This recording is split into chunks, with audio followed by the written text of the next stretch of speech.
Sur le front du Covid-19, la Brigade nationale des sapeurs-pompiers fait sa montée en puissance. 20 canaux de sauvetage lourds, 3 vedettes ambulances, 2 vedettes incendie.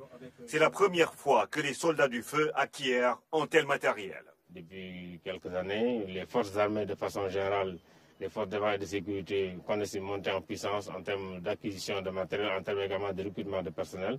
Et les sapeurs-pompiers ne sont pas en reste.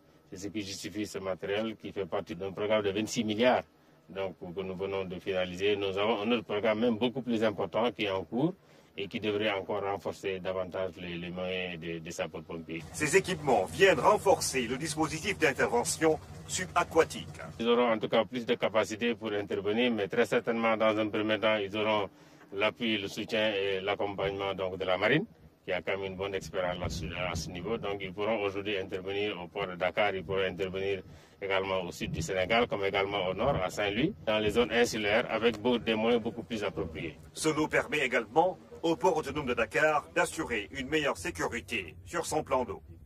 Avec ce dispositif, les armateurs devraient être beaucoup plus confiants, mais tout ce qui tourne autour de l'activité portuaire, il y a des possibilités d'intervention très rapides avec les Zodiacs non seulement, mais aussi les vedettes incendie et ambulances médicalisées. On est encore beaucoup plus compétitif puisque pour nous, la compétitivité commence par la sécurité.